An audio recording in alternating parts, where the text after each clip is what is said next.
Welcome to Discussion 5B, plyometric program for a college fencing team. I've had the honor to travel a little bit with these guys, and there's some amazing athletes, Team USA, USA Fencing, and they are a sport of strange positions, to say the least. I wanted to go over our needs analysis for this particular sport. Keep in mind it is a fine motor movement, so we want to make sure that we're preserving their skill, everything that we're going to do. Also keep in mind it is an anaerobic sport. It's a lot of rapid acceleration and deceleration. Explosive and repetitive. They're already doing a ton of movements, which we'll get to in a second. And it is a very single leg dominant sport. In the lunge, they're always moving forward and backward in that sagittal plane, mostly on one leg driven, if that makes any sense. Well, several things that make this sport very unique. A lot of anterior and posterior core work. They're always flexing or extending, advancing, retreating. Again, they're always in motion. And so there's just so many reps and so many things going on. It's a very unilateral sport. In other words, we always have that same lunge foot forward, same weapon hand.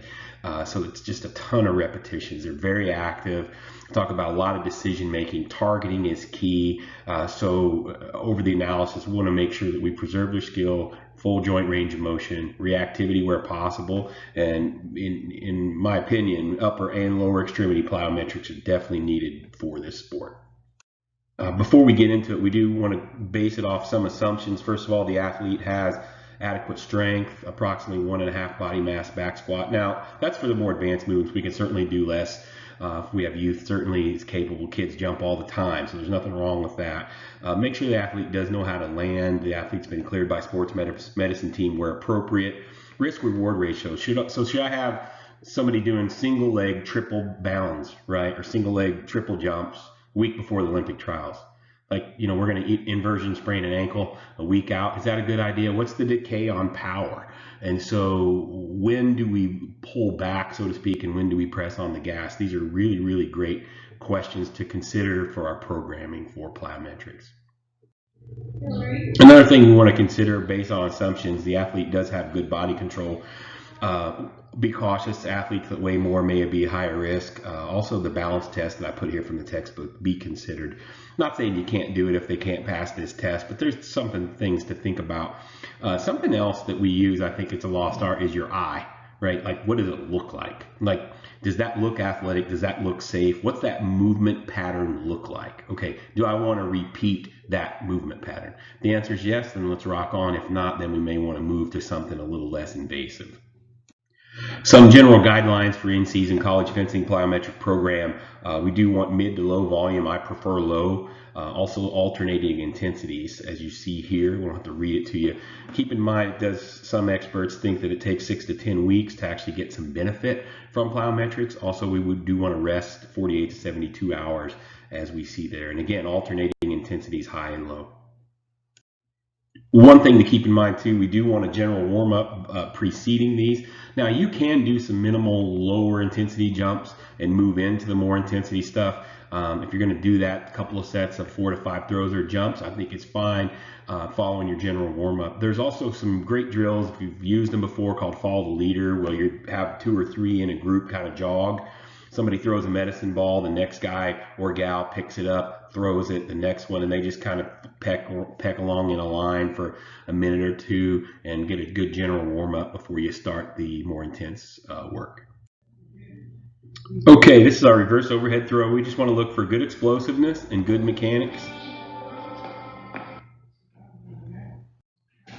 This one's in the textbook, forward chest pass. And again, big things here. I like to see the athlete follow the ball. It shows that we've got good explosiveness. Also, I like to make sure that his knees don't go in the valgus. And the common error here is that they'll load up on one side. So they'll shoot it like a basketball. So we really like to be very symmetrical from side to side. Now, because they do so much movement in so many different crazy twists, we do recommend a little rotational work as well. So this is just a kneeling version of essentially the same thing from a rotational perspective.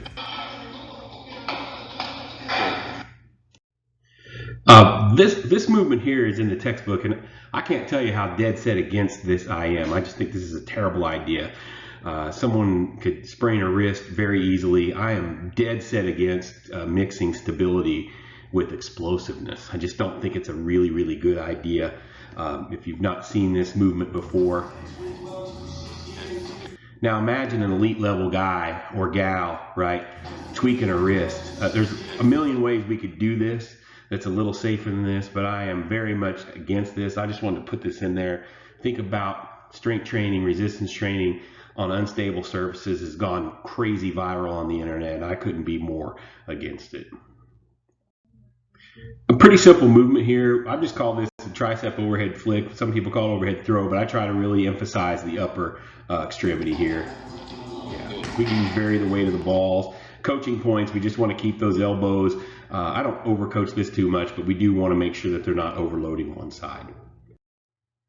I put this one in there for fun. It's not something that we do a lot of. I would be a lot more likely to use a lightweight bench press, for example, and do that movement explosively as opposed to using something like this. But I did put it in here just as an example that we also saw in the textbook. This is one that I would use as a staple for the program because it is in the same plane of movement as fencing. It's also one of the higher demanding intensity.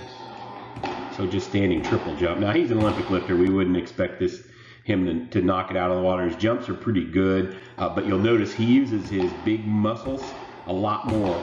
Unfortunately, I don't have one of my fencers with me in this session, or you would see they're a little more flicky, boom, boom, boom. They're a little more pouncy, and so they use their gastroc and soleus a lot more than my big lifters want to use their big muscles, whereas the fencers are used to using smaller muscles in the leg. This is one of the higher intensities, just the single leg triple jump. Now the big things here you'll watch are valgus on that knee, and so also program timing. We talked about that in the onset, a week before Olympic trials. Do I want to do this? Do I want to risk an ankle sprain? And same thing with this kid. He's going to have nationals in 2 months, and I'm having a nervous wreck here, even demoing this silly thing, wondering if, just tweaking an ankle, is it really worth it even for a demonstration? So these are things to consider for the athlete and for programming and for timing. Risk-reward ratio, very real situation.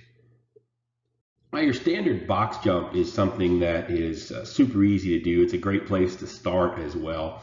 And we'll cover limitations or recommendations for the box jump and box jump height in another slide, but standard box jump. Again, watching the valgus on the knee. We would prefer a nice soft landing here, and he's a little stiff in his legs, but it's actually too small of a box for him. So I think he jumped a little higher than he thought he was going to.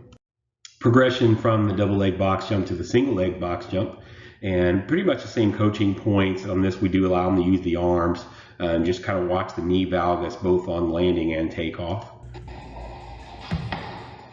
Pretty standard. Now I like the hip and the knee angle to be the same from the ground when they leave the ground and the same when they land on the box. That's how we can kind of tell that the box height is the same. So in other words, if I slow motion that right there and then look at where he is when he lands, I want that angle to match landing to takeoff. So to clarify that point earlier, basically what I'm talking about on the left is takeoff, the knee flexion angle, the hip flexion angle, the angle of the trunk even. We look at those things, and when they land, they are allowed to be straighter or more erect, if you will, but they are not allowed to be more flexed than they are on the left. It means we have too high of a box. So you hear me talk about it all the time in our facility, and I was surprised I didn't see it in any of the readings, but Mike Boyle, if you follow any Mike Boyle work, Chad Wesley Smith, most of the DPTs, physical therapists, chiros, they lose their minds when they see people doing these ridiculous stunts like you see on YouTube to see how close we can get to death by jumping on these ridiculously high plyo boxes. So I thought it was worth a mention.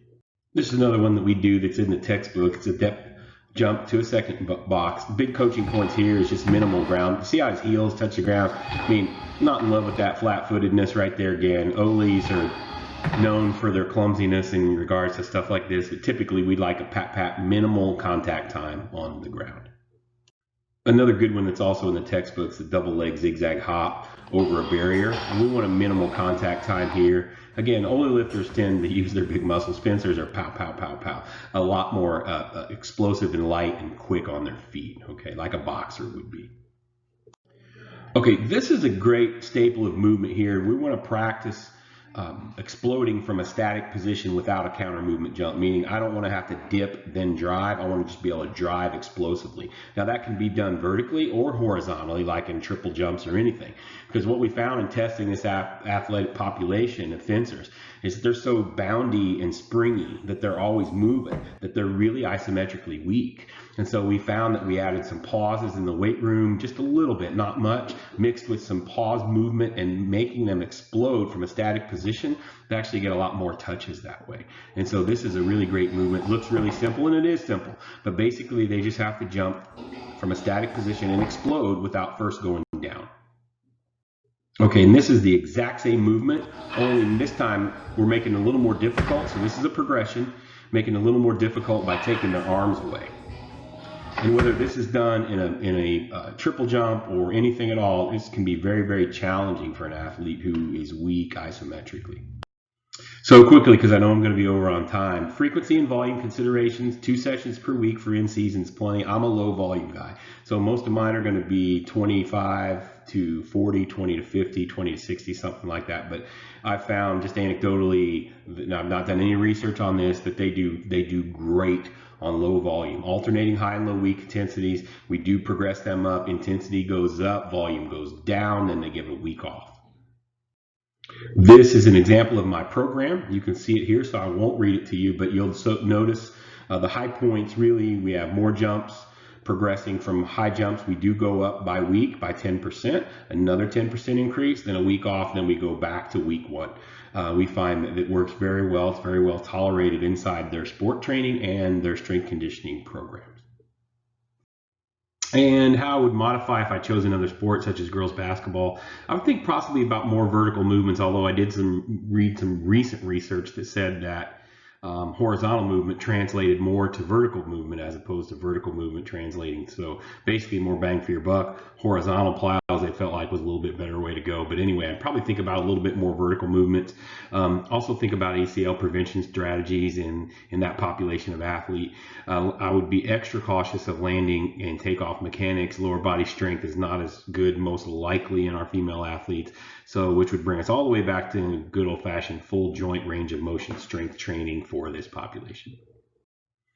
For our sort of conclusion or final thought slide, think about plyometrics not being conditioning. I think about them being part of the big picture of the overall sports training and make sure it blends well. One thing that I do want to mention about fencing, they're already doing so many reps. It's ridiculous the amount of repetitions that they're already doing with jumping. So I would be cautious. I would lean towards low volume and see how that's tolerated. Also note, and from the textbook, we don't want to do high intensity strength training with high intensity plyos. Not a good idea on the same day. Also think about landing mechanics, in particular with our female athletes.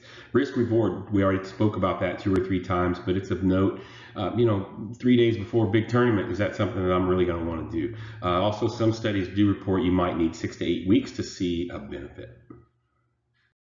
And here's my reference slide where I got the volume and intensity information as well as safety recommendations. And that's it. Thank you very much.